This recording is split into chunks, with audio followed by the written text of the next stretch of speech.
बुलेटिनची सुरुवात स्थानिक स्वराज्य संस्थांच्या निवडणुकांच्या बातमीनं। या वर्षामध्ये किंवा वर्ष अखेरीस या निवडणुका होऊ घातल्यात आणि या स्थानिक स्वराज्य संस्थांच्या निवडणुकीत भाजपनं 100%च्या दृष्टीनं पावलं टाकण्याची तयारी दर्शवली आहे। केंद्रीय नेतृत्वासमोर राज्यातल्या नेतृत्वानं एक प्रस्ताव मांडल्याचं कळतंय।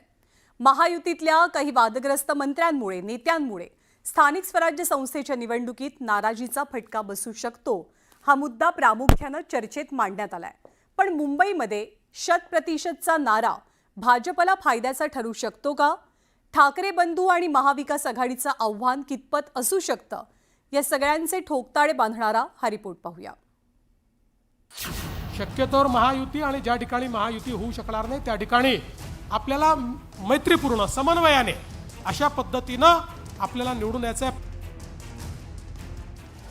सर्व नेते एकत्र आम्ही हा सगळा प्रवास करणार आहोत। त्या विभागातील प्रमुखांशी या संदर्भातली चर्चा करणार आहोत। त्यातून ह्या सगळ्या गोष्टी पुढे येतील की नक्की काय करावं, कशा पद्धतीने यानंतरच्या काळामध्ये गेलं पाहिजे।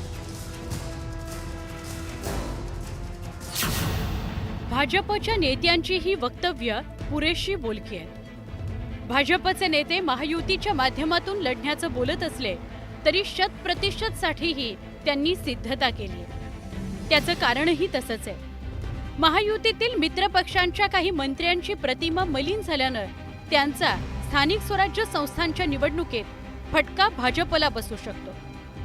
त्यामुळे पक्षाच्या वरिष्ठ नेत्यांकडे स्वबळावर लढण्याचा प्रस्ताव देण्यात आलाय। पण भाजपकरता 100%चा निर्णय सोपा नसल्याचं मत राजकीय विश्लेषकांनी व्यक्त केलंय।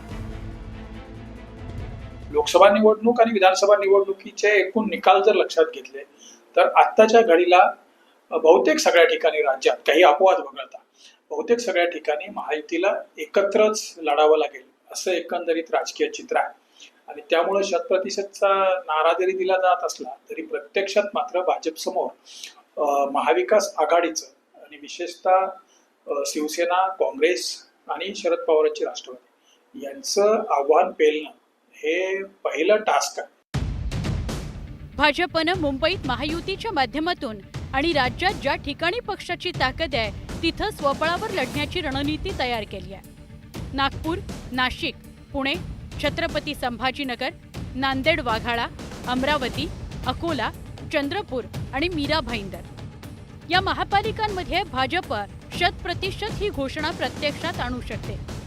मात्र भाजपला मुंबईत महायुतीच्या माध्यमातून महापालिका निवडणुकांना सामोरं जायचंय। याचाच अर्थ जिथे जास्त ताकद नाही तिथे महायुती आणि जिथे ताकद आहे तिथे 100% अशी व्यूहरचना तयार करण्यात आली आहे। परिणामी महायुतीतील शिवसेना आणि राष्ट्रवादी काँग्रेस हे पक्ष काय भूमिका घेतात याची सगळ्यांना उत्सुकता आहे। तर आगामी निवडणुकीच्या पार्श्वभूमीवर मुंबईतील राजकीय गणितही समजून घेणं गरजेचं आहे।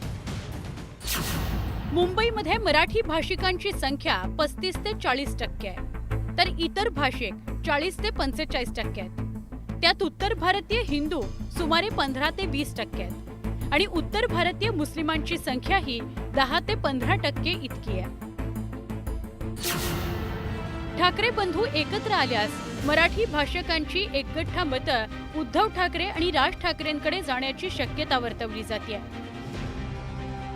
तर उत्तर भारतीय हिंदूंची मतं, गुजराती मतं भाजपच्या पारड्यात जाऊ शकतात। उत्तर भारतीय मुस्लिमांची मतं उद्धव ठाकरेंकडे आणि काँग्रेसच्या पारड्यात पडू शकतात।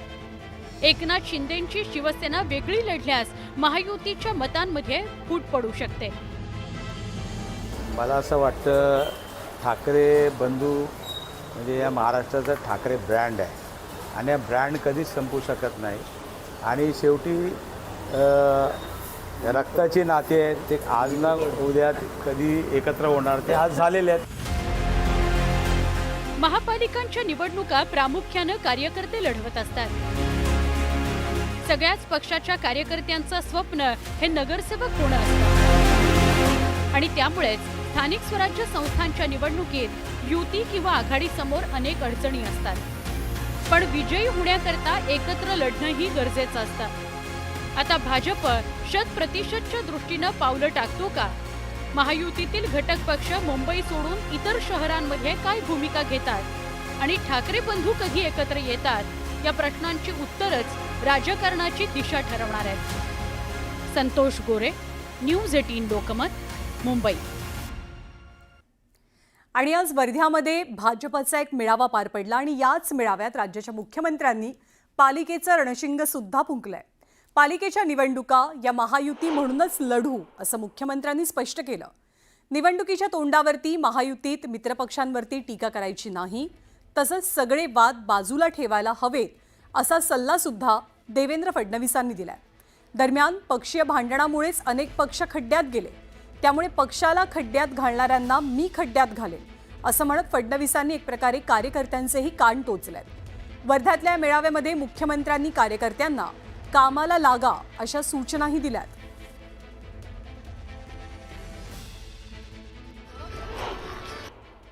अनेक पार्ट्यांचं पतन हे याकरताच झालं की एकाने दुसऱ्याला ओढलं आणि दुसऱ्याने पहिल्याला ओढलं आणि दोघांनी मिळून पार्टीला खड्ड्यात घातलं. अशा प्रकारे आपल्या पार्टीत होता कामा नये.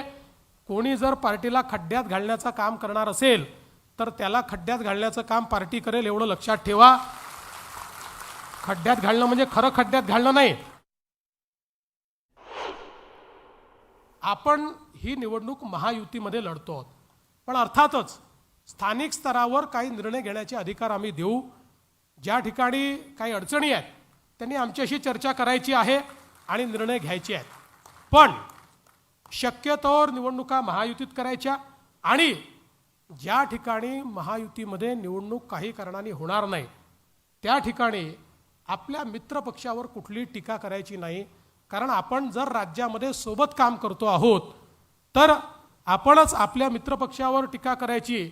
आपण 17 साली बघितलं, उद्धवजी आपल्यासोबत सत्तामध्ये होते आणि रोज आपल्याला शिव्या द्यायचे. ती परिस्थिती आपली नाही, आपल्याला ते करायचं नाही आहे. त्याच्यामुळे शक्यतोवर महायुती आणि ज्या ठिकाणी महायुती होऊ शकणार नाही त्या ठिकाणी आपल्याला मैत्रीपूर्ण समन्वयाने अशा पद्धतीनं आपल्याला निवडून यायचं आहे. आणि राज्यामध्ये